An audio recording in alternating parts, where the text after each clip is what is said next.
60. And then there they go.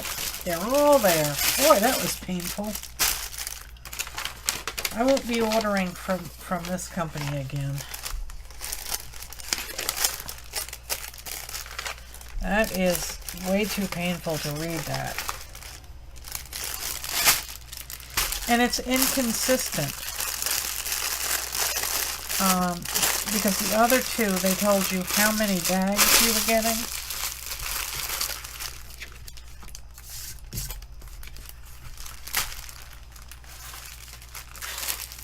But this one, they did not tell you how many bags. So being that that canvas is actually already nice and flat, and there's no creases in it, there's no bubbles in it, I think I would start with this one. So I will go ahead and I will put these things in a kit. So I may be insane wanting to use this small package for almost 4,000 off-white drills, but we'll see what happens.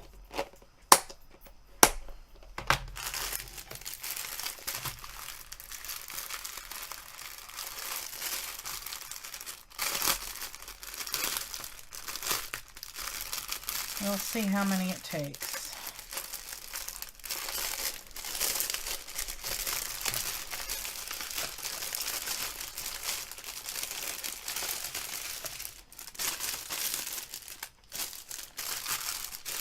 And I am going to stop yabbering, and I will fast forward this part so you won't fall asleep.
cut out all of the drills.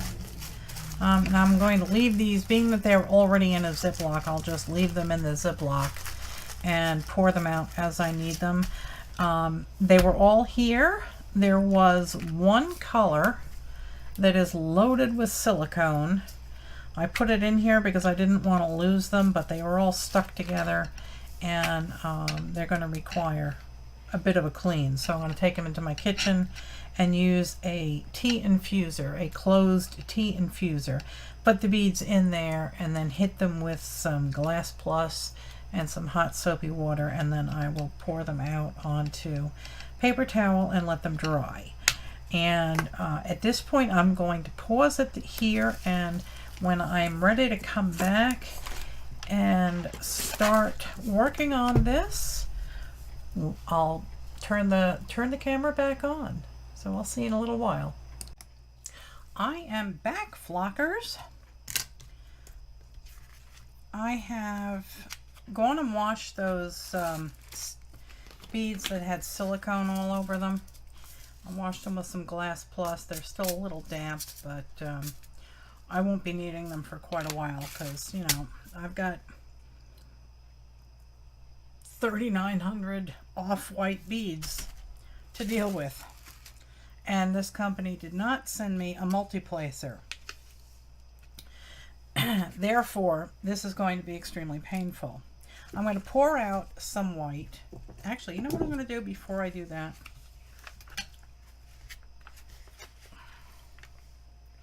I am going to trim this sheet, because I want to be able to expose a little piece at a time.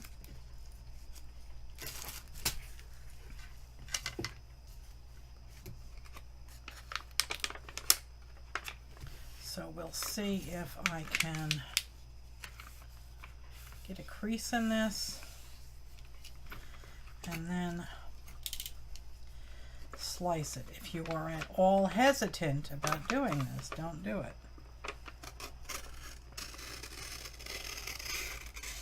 I'm making sure I'm not going anywhere near the canvas. I'm holding the release paper above the canvas. Okay, and there. That way, excuse me, I'm sorry. There was an awful lot of double-sided tape along the edge, along the edges, so I put some washi tape down just so I don't have half a dog and a small nation of people stuck to this.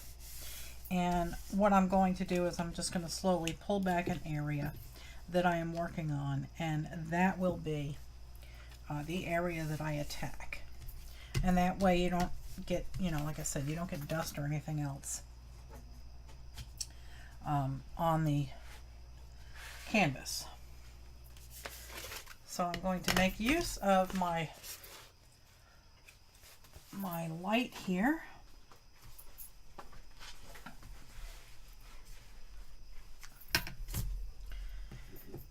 This is a real handy tool. Okay.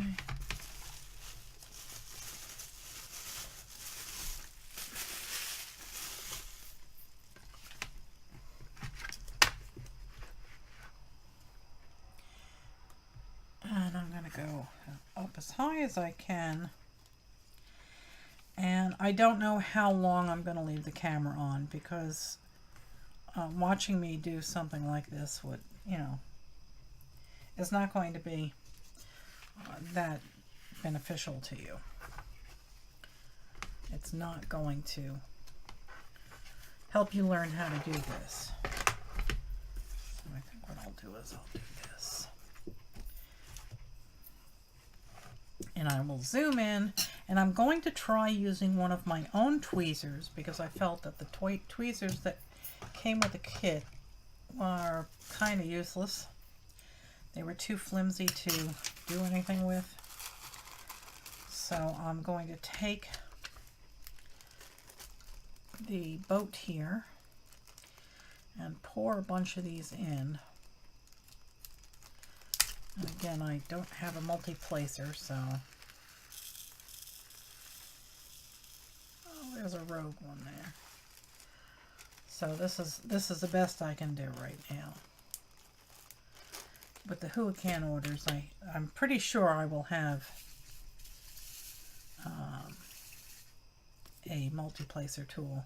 And this color, I have no idea where it goes, so I'm just going to drop it in this box over here. And try not to fling them around. And starting, for me, it's easier for me to do from the left corner onward because I am left-handed. I will zoom in.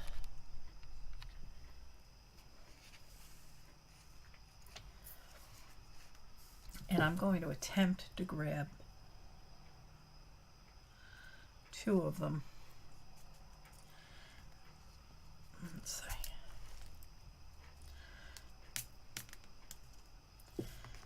I already have one over here.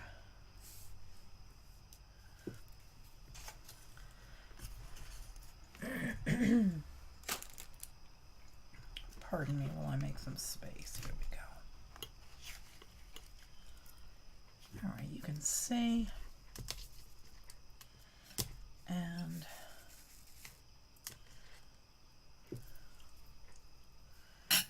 let's see if I can grab 2 of them at once and place them. Actually, I can. Okay. Now, just don't get overconfident. And right away, I'm having issues here. Let's see what happens if I can grab another 2 and place them down. Got them down. Got to move it a little bit. Like I said, don't put your finger in there. Alright, let's take the old pen here and get some wax in there and try and move this.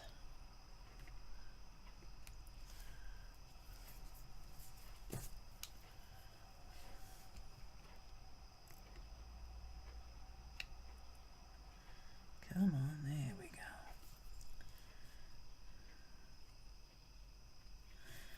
Now they are where they belong. And rather than trying to be fancy, it might just be easier if I just do it one at a time, rather than trying to get all fancy. This is the first square I've done, and I think I might like it a little more. I'm not sure.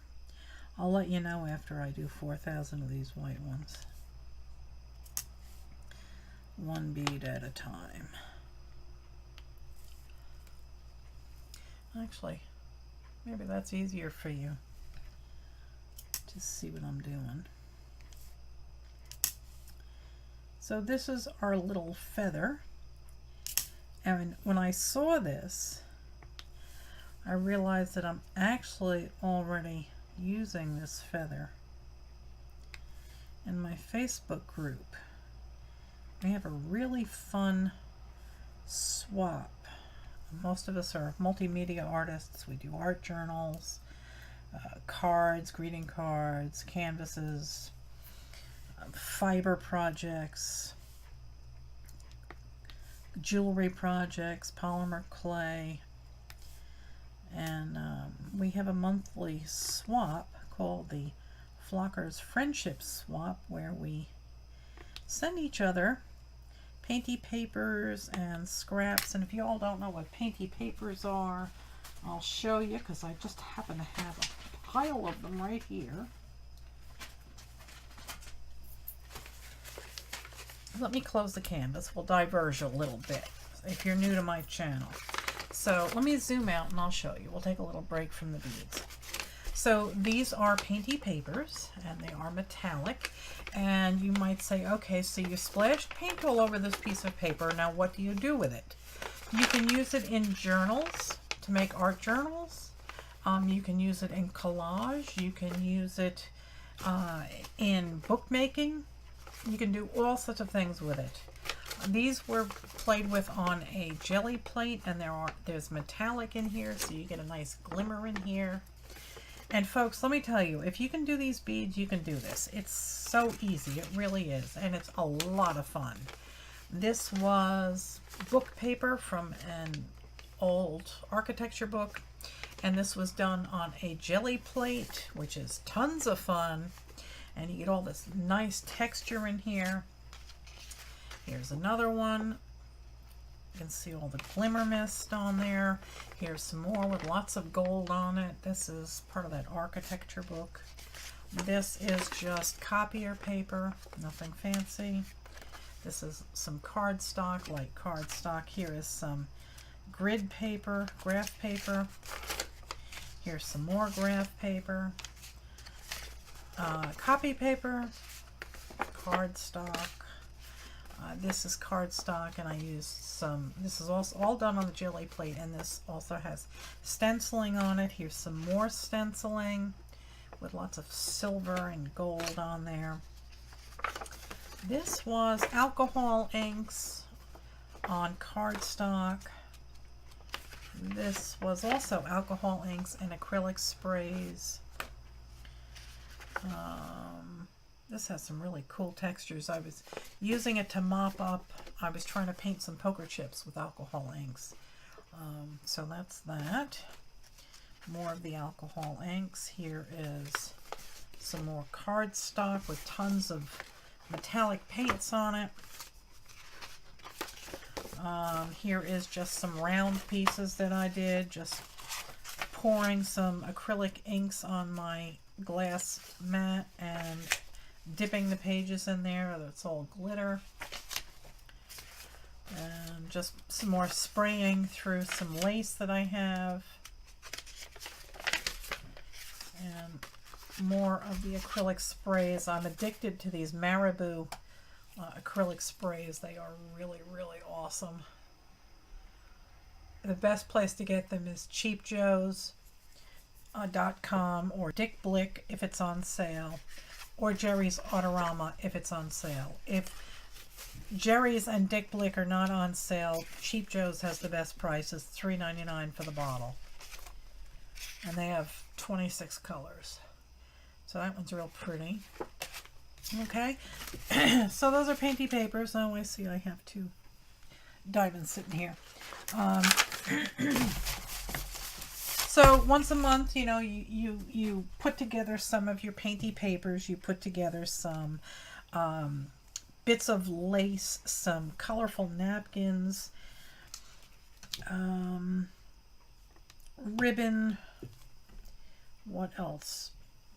Tags, if you make tags, little journal pockets, anything you want. And dress up your envelope too, because people use the envelope on their friendship journal.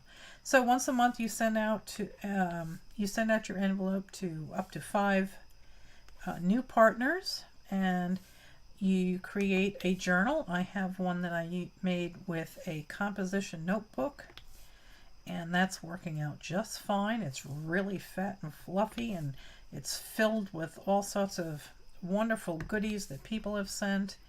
And when you get your envelope from your partner, then you pick a page in your journal and you make a page for your new friend. And a lot of us will include the envelope as part of the design, and we'll keep the address in there. That way, if we want to send them something at a later date, we can.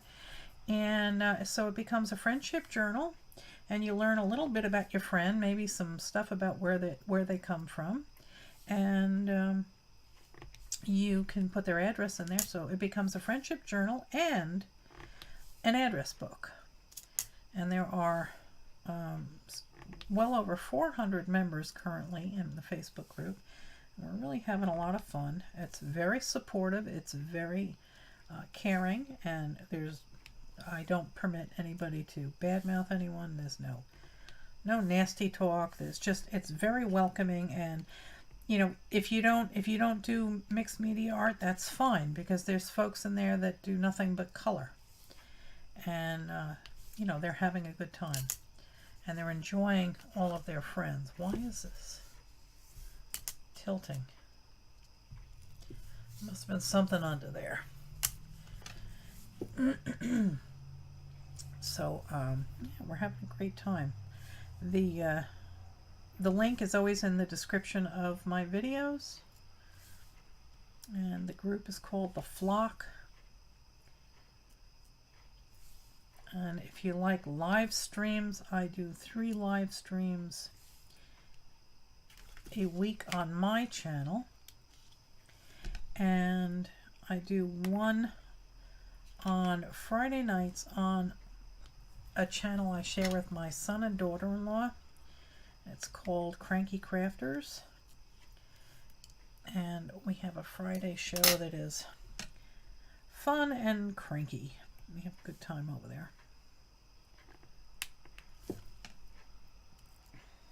So that information can also be found in the description of the videos.